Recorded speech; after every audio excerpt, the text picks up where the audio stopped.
Ke-63. Smackdown. 1,5 bulan Dijah menempati rumah kosong yang seharusnya ditinggali oleh Ustadz yang mengajar di pondok. Namun karena si Ustadz dan keluarganya itu pindah, rumah yang kini ditempati Dijah kosong. Dan bisa dihuni deh. Ia mengikuti rencana, Baby mengirimi makanan ke Dijah sehari 3 kali. Ya sebelum sekolah, sepulang sekolah dan malam hari, ia juga lebih sering menunggu di sana dibanding di rumah Pak Kiai. Menunggu suaminya datang dari ngajar. Jam ngajar Hamad sekarang panjang sekali. Ngalahin rel kereta api pokoknya. Panjang banget. Dari pagi sampai malam. Jam 7 kadang bahkan sampai setengah 8. Dia hanya rehat untuk makan dan isomah. Ya ini dampak banyak ustadz yang pindah dan berhenti. Jadi jam kosong itu diisi oleh Hamad dan Gus Hanan. Efeknya 2 orang itu yang kelimpungan. Plus, mereka berdua gak mau santrinya diover ke pondok lain. Jadi berdua udah kayak kitilan. Munyer-munyer terus dari satu kelas ke kelas lainnya. Repot. Sibuk. Hamad setiap pulang ngajar juga biasanya hanya bisa ganti baju. Makan malam lagi, ganti baju dan tidur. Sudah gak ada zamannya manja-manjaan dan mesra-mesraan sama istri. Sama sekali gak ada. Sama sekali. Assalamualaikum, Jah. Ucap Baby mengetuk pintu. Dia baru pulang dari kampusnya dan kini membawa makanan untuk dimakan bersama. Ya maksudnya semua makanan dari Baby itu bukan berarti dia yang masak semua. Enggak. Tapi lebih banyak belinya. Sering juga Bunyai meminta tolong salah satu santri untuk mengantar makanan untuk keduanya. Pokoknya Bunyai adalah sosok ibu yang menyayangi keduanya seperti anak sendiri. Kalau hari ini, Baby diberi uang lebih oleh Hamad untuk beli makan siang dan dimakan berdua. Waalaikumsalam. Masuk Beb. Ucap Dijah kini senyumnya lebih mekar dari sebelumnya. Temanku lagi get mood kayaknya. Apa ada film bagus di TV? Tanya Baby. Ya berhubung Dijah hanya bisa di dalam rumah. Kamar ini dilengkapi dengan TV demi hiburan. Lalu ada kompor kecil untuk anget-angetin makanan. Ada juga kulkas kecil untuk nyimpen makanan. Magicam. Lengkap lah pokoknya. Malah ada lemari khusus di sini isinya jajanan, minuman kemasan dan snack lainnya. Makanya Baby betah. Hahaha. Isi makanan itu dia juga yang makan. Jadi, Baby diminta oleh Gus Hanan membelikan stok makanan dan cemilan biar Dijah gak iseng lapar, tapi Baby yang disuruh beli. Dan Dijah juga tahunya Baby yang beliin. Hahaha, enggak Beb. Mana ngikutin aku film-filman segala. Enggak. Tapi aku ada kabar baik. Ucap Dijah semangat. Baby mencari piring, 2 buah. Lalu ia mencuci tangannya, ambil sendok dan ambil air kemasan yang berupa botolan. Di sini airnya air mineral koi. Gus Hanan yang beliin 1 kardus. Elegan bener dah pokoknya. Mewah. Baby lalu duduk dan meletakkan piring. Mengeluarkan semua makanan yang ia beli. Dan mulai makan begitu aja setelah berdoa pelan. Dia lapar. Tidak kelaparan. Super lapar. Dia hari ini baru selesai UAS pertamanya. Jadi otak yang dibuat mikir membuat dia lapar. Alesan. Baby menyuap dengan semangat sementara Dijah masih saja nyengir lebar. Terkekeh pelan dengan sahabatnya itu. Lapar Bu. Iya nih Jeng. Ada apa? Kabar baik apaan? Aku kepo. Tapi lapar. Jadinya gini. Ucap Baby sambil ngunyah. Mulutnya gembung dan dia bicara. Jadi suaranya aneh. Kalau ketahuan suaminya, bisa kena kultum dia. Kabar baiknya adalah, aku haid. Ini hari pertama. Jadi aku sudah haid 3 kali sejak sidang itu. Setelah haid ini selesai, idahku selesai juga Beb. Aku bisa keluar. Ucap Dijah dengan nada meninggi karena kegirangan. Baby yang gak sadar tangannya penuh dengan kremesan ayam malah bertepuk tangan dan hampir berjingkran saking senengnya. Alhamdulillah Jah. Alhamdulillah. Pas banget aku UAS Jah. Abis ini kita bisa hangout. Seneng banget. Engen meluk dan nangis bareng karena bersyukur. Tapi aku sumpah lapar banget. Keluh Baby dan Dijah hanya bisa terkekeh dan mengangguk. Ia juga membuka bungkusan dan makan bersama Baby. Nafsu makannya jadi meningkat. Dan Baby hampir bisa melihat sosok Dijahnya yang dulu. Walau badannya Dijah gak setebal dulu. Kini ia lebih berisi dibanding terakhir di rumah sakit. Sudah jauh berisi. Alhamdulillah. Baby ikutan senang. Aku juga rasanya pengen nangis senang, Beb. Aku ingin mondok lagi. Pengen cari ilmu lagi. Aku gak peduli dengan omongan orang nanti. Pasti banyak yang nanyain apa yang terjadi dengan aku. Dan sebenarnya aku malas ngomonginnya. Tapi euforia aku bisa mondok lagi itu udah nyenengin banget. Emjah, aku juga seneng pakai banget. Kamu nanti bisa juga sama Bunyai. Bunyai ngambil murid kok. Tapi ya gitu, kadang yang suka ngetes kalau ujiannya dua ustadz galak itu. Gus Hanan kirain manis baik, ternyata podo baik. Sama aja kayak Hamad kalau ngasih tugas ujian. Aku 2 hari sebelum UAS di kampus kan wae ikutan ujian diniyah juga. Jadi selama ini aku diminta belajar materinya. Kadang Hamad yang ngejelasin. Bunyai, Hanan. Ya selenggangnya waktu mereka. Ujiannya, tertulis dan main dikte aja. Gila aja Jah. Soalnya gak nanggung-nanggung. Lah aku masih di level berapa? Soalnya udah materi kelas berapa? Itu terakhir Gus Hanan yang ngasih. Aku udah protes. Tapi dia maksa.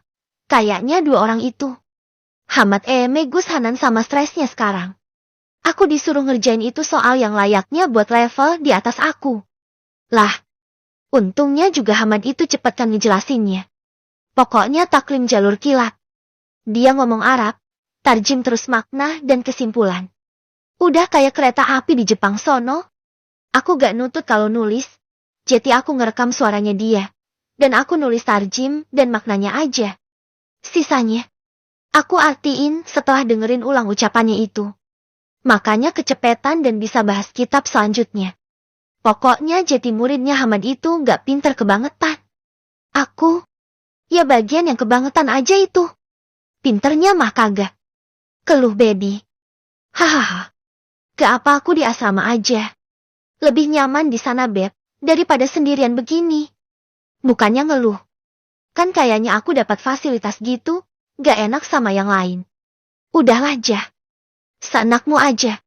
Gak usah dibuat pusing. Bunyai itu anggap kita anaknya. Jadi gak usah sungkan. Seenaknya Baby bilang begitu dan Dijah terkekeh. Mereka makan dengan senda gurau, sampai merencanakan mau pergi kemana-mana saja. Ya tentu setelah dapat izin dari suami Baby. Baby sudah bisa naik motor. Ahli malah. Jadi mereka berencana pergi ke tempat-tempat yang bisa diraih dengan motoran dan bisa hangout bareng. Mending yang berhubungan dengan alam. Nanti kita bilangnya tadabur alam. Mau menikmati dan mengagumi keindahan ciptaan Allah. Gitu Jah. Ucap Baby nyari alasan. Asal diizinin aja deh. Hihi. Makanan sudah tandas, dan mereka sudah memutuskan ada 3 tempat yang mau dikunjungi bersama. Dan semuanya gratis, plus dekat. Ada sebuah mata air yang indah dan alami. Gratis dan katanya airnya dingin sejuk. Itu nomor 1. Yang kedua taman kota. Walau terdengar sederhana. Tapi 2 perempuan ini sama-sama gak pernah pergi ke sana. Yang terakhir adalah pantai. Ini butuh banyak perjuangan, dan mereka harus banyak berdoa untuk ini. 1. Izinnya pasti susah. Secara pantai itu lumayan jauh, sekitar 1,5 jam dari sini berkendara motor. Izinnya susah dan yang kedua, kesananya juga butuh perjuangan. Baby gak pernah nyetir sejauh itu, dan gak tahu kekuatannya, apa sengkleh apa enggak. Tapi ya patut dicoba, karena keduanya sama-sama gak pernah ngeliat pantai. Jam 8 malam, Hamad tak kunjung pulang, sampai Baby sudah ganti baju di rumahnya. Lalu balik ke rumah Dijah karena takut sendirian. Dia menunggu Hamad di rumah Dijah aja. Dia sudah mengirimi pesan ke suaminya kalau dirinya menunggu di rumah Dijah. Baby tidur-tiduran sambil cerita ke Dijah mengenai kampusnya. Jadi ada dosen yang bikin aku sama Mas Hamad bermasalah. Ya gak tahu ini salahnya dosennya. Apa suamiku aja yang agak sensi. Kesensian maksudnya? Lah aku disapa doang di pinggir jalan. Masa dia ngambek? Lagian si dosen di mobil dan aku di luar juga. Kan? Mas Hamad ini kadang-kadang, terus. Si dosen ini, Baby yang nyerocos dihentikan dengan tepukan di bahu oleh Dijah. Siapa nama dosennya? Baim tapi nggak pakai uang. Balas Baby refleks. Dijah ngakak. Dan di momen ini Baby merasa seperti dirinya yang dulu bersama sohibnya. Dijah yang dulu. Tertawa lepas sambil berguling. Beneran dia sampai guling. Keduanya tidur-tiduran di atas karpet ruang tamu Dijah. Dan cekikikan bersama. Sungguhan. Namanya Ibrahim. Dipanggil Baim. Lah dia temannya Ningningrum. Dia bilangnya begitu. Baim gak pakai uang. Hehe, intinya si dosen itu gak ada niatan buruk. Cuma Mang Ningningrum bilang ke dia. Kalau aku ini santrinya. Jadi kan wajar aja dia negur aku. Lah si Pak Su, pakai ngegas dan ngambek. Ya Udin. Aku jauhin aja tuh si Pak Baik gak pakai uang. Dia sempat sih nanya. Itu siapa? Aku bilang suami. Lah dia kaget. Katanya mukaku kayak anak SMA kok udah punya suami. Lah aku bilang lagi. Aku emang masih kayak anak SMA dan sebelum aku masuk kelas 1 SMA udah nikah. Tahu gak? Dia mendelik dan rasanya kayak orang matung. Saking kagetnya. Ya aku ngakak lah. Ya kalau gak tahu kamu dan sejarah kamu. Ya gak akan percaya Beb. Nikah secepat kilat. Beb. Tapi kamu sama Hamad itu apa rahasianya biar bisa langgeng? Gimana caranya kalian yang kenalnya secepat kilat dan bisa saling cinta? Cinta? Pertanyaan yang sulit. Masalahnya aku gak tahu. Apa sih cinta itu? Balas Baby sambil mikir. Perasaan dia gak pernah bilang I love you. I love you sama suaminya. Moso si Beb? Bilang. I love you sayang. Atau aku tresno karo kue. Gak ada kah? Gak ada tuh Jah. Dia kan tipenya gak gitu. Tipenya. Srat. Masuk. Ucap Baby dan kini Dijah ngakak sampai keluar air mata. Lah beneran Jah. Gak ada kata-kata manis, main smackdown aja ke kasur. Beh, garang bener suami aneh. Keluhnya senyum-senyum sendiri. Gitu ya. Jadi rahasia pernikahan adalah srat. Smackdown. Gitu ya Beb. Baby mengangguk dan cekikikan sendiri. Ia bahkan malu sendiri karena pakai adegan bayangin. Dia menutup wajahnya. Dan bertepatan dengan itu, terdengar suara ketukan pintu, lalu suara pria mengucap salam. Ya Allah, kok pas bener dia nongol sih? Keluh Baby membenarkan jilbabnya dan menepuk pipinya yang merah merona akibat hayalin yang iya sama Hamad. Dijah juga melakukan hal yang sama, membereskan jilbabnya lalu masuk ke dalam area kamar. Waalaikumsalam. Ucapnya agak kencang. Lalu mendorong Baby. Udah sana. Main serat-seratnya lagi. Smackdown. Ledeknya dan Baby cekikikan sambil membuka pintu. Kenapa kamu? Tanya Hamad dengan nada datar. Wajahnya terlihat lelah. Dan alisnya terangkat melihat istrinya buka pintu dan udah cekikikan model begini. Takut ada yang aneh dengan Baby. Baby menggeleng. Gak apa. Jah aku pulang ya Jah. Assalamualaikum. Dijah menjawab salam itu dari dalam kamar. Baby menutup kembali pintu dan terdengar suara pintu dikunci dari dalam. Ya Dijah langsung menguncinya kalau begini. Udah jam 8:30 lebih soalnya. Kayaknya kamu lagi happy. Ngobrolin apaan? Tanya Hamad sambil lalu. Dia sudah kadung lelah sepertinya. Dan iseng aja bertanya hal itu sambil jalan. Mereka lalu tiba di depan rumah mereka. Hamad yang membukakan pintu. Baby menunggu sampai masuk ke dalam rumah dan Hamad ikutan masuk, lalu menguncinya. Aku ngebahas. Bahasan srat smackdown. Ucapnya dengan memeragakan kata aneh itu dengan tangannya. Modelan pegulat di TV yang dulu pernah sekali ia tonton. Hamad menaikkan alisnya bingung. Kenapa lagi istrinya? Itu palingan yang ada di pikirannya. Baby menyeringai lebar. Iseng juga dengan kondisi suaminya yang begini. Wajahnya lelah, tapi alisnya yang terangkat itu menurutnya sangat seksi. Ada sebuah bisikan di dalam diri Baby yang mengatakan, mari kita praktekkan serat-serat smackdown itu. But the question is, apa dia bisa main smackdown Hamad? Badannya saja setengahnya sendiri. Apa kuat Baby membuat suaminya itu ter smackdown? Beb, kamu gak kenapa-kenapa kan?